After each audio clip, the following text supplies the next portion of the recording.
خۆشەویستان سڵاتان لێبێت و ئەم کاتتان باش ئازیزان هاتینەوە خزمەتتان بۆ پێشکەشکردنی هەواڵەکانی پێشنیوەڕۆی ڕۆژی دووشەممە سەرەتاش سەردێڕی چەند هەواڵ.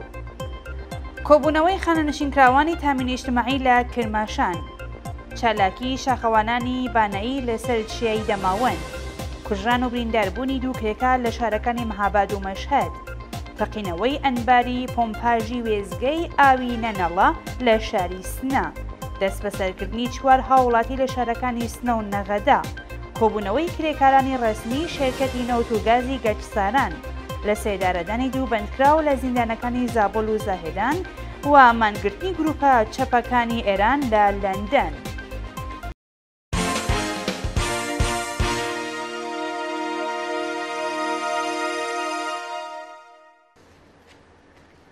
دەستپێکی هەواڵەکان. کۆبوونەوەی خانەنشینکراوانی تامینی ئیجتیماعی لە کرماشان، ڕۆژی یەکشەمە 8 مانگی گەلاوێژ خانەنشینکراوانی تامینی ئیجتیماعی لە کرماشان هاوکات لەگەڵ خانەنشینکراوانی ئەو ڕێکخراوەیە لە چەند شاری ئێران دژ بە دۆخی خراپی مەعیشەت کۆبوونەوە. بەپێی راپۆرتەکان خانەنشینکراوانی تامینی ئیجتیماعی لە شارەکانی کرماشان، ئەهواز، شوش، شوشتەر، کەرخە و حەوتەپە دژ بە دۆخی خراپی ژیان ناڕەزایەتیان دەربڕی. خانەنشینکراوان خوازیێری چوونەسەرەوەی ئاستی حەقدەست و مەزایە بەکردەوە دەرهاتنی گەڵاڵەی هاوسانسازی و دابینکردنی بیمەی تەکمیلی بوون. هەروەها خانەنشینکراوانی ناڕازی داوایان لە خەڵک کرد پەیوەست بە خۆپشاندانەکانیان بن و پێکەوە بۆ گەیشتن بە داخوازیەکانیان خەبات بکەن. چالاکی شاخەوانانی بانایی لەسەر چیای دەماوەند، ڕۆژی یەکشەمە 8 مانگی گەلاوێژ دوو شاخەوانی خەڵکی بانا بە مەبەستی ڕاکێشانی ڕای گشتی بۆ پاراستنی ژینگە بەسەر چیای دەماوەنددا سەرکەوتن. بەپێی راپۆرتەکان دوو شاخەوانی بانایی بەناوەکانی وریا محەممەدپور و زانیار تاتایی بە دروشمی پاراستنی ژینگە پاراستنی ژیانە بەسەر چیای دەماوەنددا سەرکەوتن و داوایان لە خەڵک ئێران کرد با یەخ بە سروشت و ژینگەی ئێران بدەن.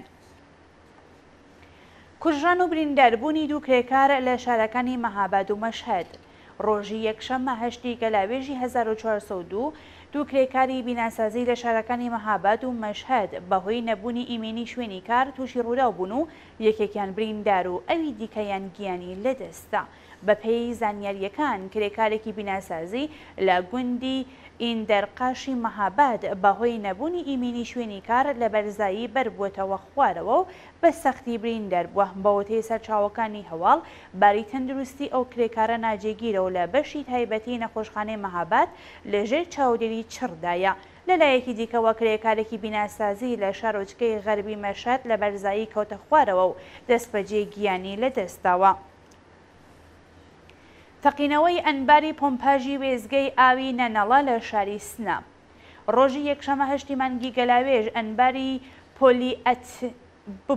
ئەنباری پۆلیئەتلینی پۆمپاژی وێزگەی ئاوی نەنەڵە لە شاری سنە تەقیەوە و ئاوی چەند گەڕەکی شار بەو هۆیەوە قەتع بوو. بەوەتێ هاوڵاتیان پاش تەقینەوەکە ئاگل لە ئەنبارەکە کەوتوەتەوە و کێڵگە و باخەکانی دەوروبەریشی سوودهەندووە. بەپێی زانیاریەکان پاش چەند کاژمێر هێزەکانی ئاگرکوژێنەوە توانیویانە ئاگرەکە کۆنتڕۆڵ بکەن، بەڵام هێشتا هۆکاری تەقینەوەکە ڕوون نەبووەتەوە.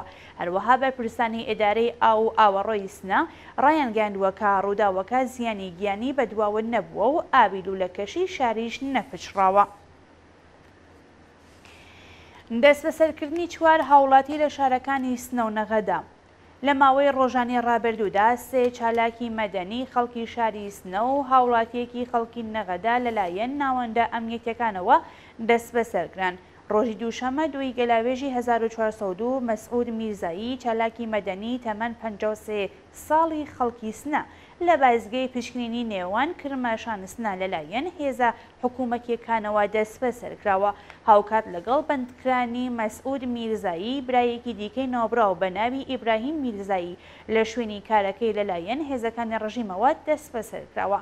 هەمان ڕۆژ هۆزان باباکەرەمی چالاکی مەدەنی خەڵکی سنە بەبێ بەڵگەی قەزایی لە شوێنی کارەکەی لە سنە دەست بەسەر و بۆ شوێنێکی نادیار گوازراوەتەوە. لەلایەکی دیکەوە هاوڵاتێکی خەڵکی شاری نەغەدا بە ناوی ڕەسوڵ تاجگەردوون تەمەن 26 ساڵ و خێزاندار لەلایەن ئیطلاعاتی سوپای پاسدارانەوە دەست بەسەر و چارەنووسی نادیارە.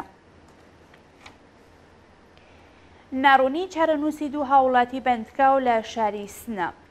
بەپێی راپۆرتی ناوەندەکانی مافی مرۆڤ، چارەنووسی دوو هاوڵاتی بە ناوەکانی ئارەش شەریفی تەمەن 34 ساڵ و خەڵکی گوندی تەنگی سەری سەر بە شاری سنە و بەیان فەرەجۆڵڵاهی چالاکی مەدەنی خەڵکی سنە پاش چەند حوتە لە دەست بەسەربوونیان ناڕوون و نادیارە. سەرڕای تێپەڕبوونی 53 ڕۆژ بەسەر کاتی دەست بەسەرکردنی ئارەش شەریفی هاوڵاتی خەڵکی گوندی تەنگی سەری سنە و دانیشتووی شاری مەریوان چارەنووسی بە ناڕوونی ماوەتەوە و بەدواداچوونی بنەماڵەکەی تا بە ئەمڕۆ بێ ئاکام ماوەتەوە. ناوبرا ڕۆژی 17 جۆزەردانی ئەم ساڵ لەلایەن هێزەکانی ڕژیمەوە دەست بەسەر و لە مافی دەستڕاگەیشتن بە پارێزەر و چاوپێکەوتن لەگەڵ بنەماڵەکەی بێبەشکرا.